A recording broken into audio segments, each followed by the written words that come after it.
How's it going, guys? Vaibhav here and welcome back to another video. Now today I want to talk about charging speeds that aren't particularly associated with smartphones. They could be applicable, but they can be applicable for tablets and portable computers, laptops, etc. So the fastest charging smartphone I've experienced is the Oppo Find X2 Pro, which has a 65-watt charging capacity. Now in comparison, phones like the OnePlus 7 series have a 30-watt capacity. Phones like the Huawei P40 Pro, for example, have a 40-watt capacity, and I actually made a video going over some of the most popular charging devices. So the Oppo Find X2 Pro with 65 watt, the Galaxy S20 Ultra with its 25-watt charger, and the Huawei P40 Pro with 40 watt. And it turned out that the charging rate of the Find X2 Pro was around the 38-minute mark, which is absolutely phenomenal. The Huawei P40 Pro took about an hour to charge, and the S20 Ultra took just shy of an hour and 5 minutes. So the P40 and the Samsung were pretty close, but the Find X2 Pro really blew my mind. But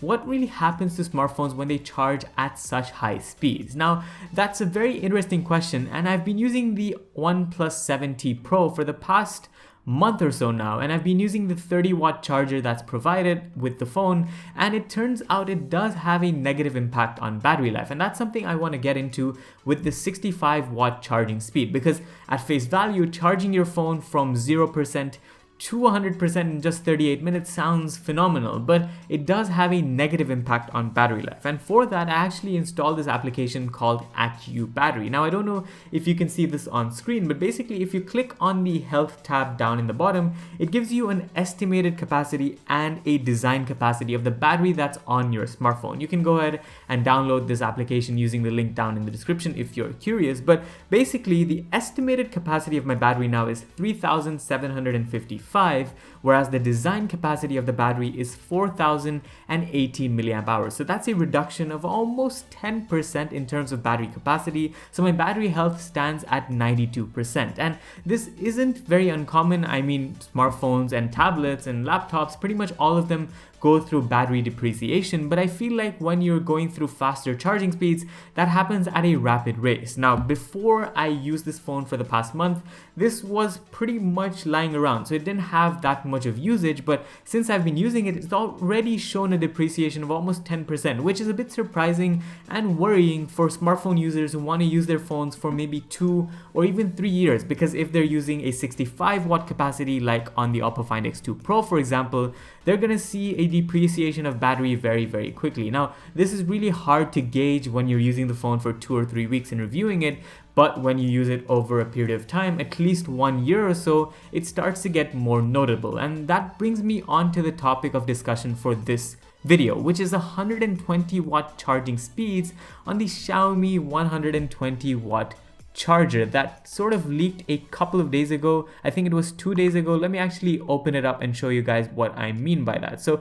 in this video, if you actually pause at exactly this moment, you can see that it has a maximum voltage of 20 watts and a maximum current of 6 amperes. So if you multiply them together to get power, basics physics, if you don't know what that is, then go to a physics book from 7th grade, you'll find out that the overall wattage of the charger is 120 watts. Now, on paper, that's great. This could pretty much charge a phone like the Oppo Find X2 Pro in around 15 to 20 minutes, which I know isn't a big leap from the 38 minutes, but it is a leap nonetheless. But I think these chargers can also be used to charge things like your laptops, your tablets, etc. So I guess this is how Xiaomi wants to justify the product. It can be used for a variety of different products, and now that we have Type-C USB, it sort of makes sense. Now, this is still using Type-A USB on the charging brick itself, and Type-C, I presume, when you're actually charging the device. Now, another important thing here is Xiaomi's actually been working on this for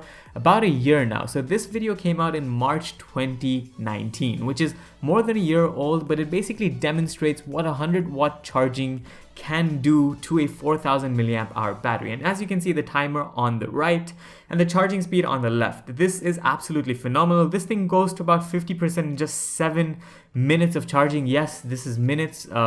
That's incredible. So I think it takes around 17 to 18 minutes to charge, and they've actually put a competing Oppo 50-watt charger next to it just to show how much of a difference that makes. And if we pause that video, it goes to 100% in just 17 minutes, whereas the Oppo with the 50-watt charger is still at 65%. So all of this is great. I think the charging capacities and the charging speeds of smartphones are getting better and better each day. We've seen smartphones that are budget now offer 30-watt charging, but what does that mean for the overall health of the phone? Well, that's something that we're starting to see the results of now that we've had fast charging phones in the market for 2 or 3 years. I think we can gauge really how the battery life depreciates over that big of a period of time, because as smartphones start to bring in these features, they start to get more and more expensive, and with them getting more expensive, people are less likely to change phones every year. But with these technologies, you'll need to be changing them at least once every 1.5 to 2 years, because the depreciation in battery life will sort of hinder the user experience, and that's not something that anyone wants from a flagship device, especially when they've purchased it by saving up a lot of money. So yeah, let me know what your thoughts are on this. I still think replaceable batteries are the way to go, because you can charge them off the side at a very limited pace, and then switch the battery whenever you need a fresh one, and it basically takes less than 10 seconds to do so. Another way this could be fixed is maybe with the introduction of a new standard of batteries. So nowadays we see lithium ion batteries, and they tend to show this depreciation, but we've had research done on a variety of different batteries, and they're starting to get more progressive with that. So maybe in a year or two, or maybe even 5 years from now, we'll start to see different types of batteries that can maybe handle this for prolonged periods of time. That could be a possibility, and certainly we don't want anything like the Galaxy Note 7 series to repeat once again, because exploding smartphones are just not good for anyone. But yeah, that about sums up this video. Xiaomi's working on a 120-watt charger. What are your thoughts on that? Leave your thoughts in the comments down below. Make sure to subscribe for more videos. Thanks for watching. This was Vaibhav, and I'll see you in the next one. Adios.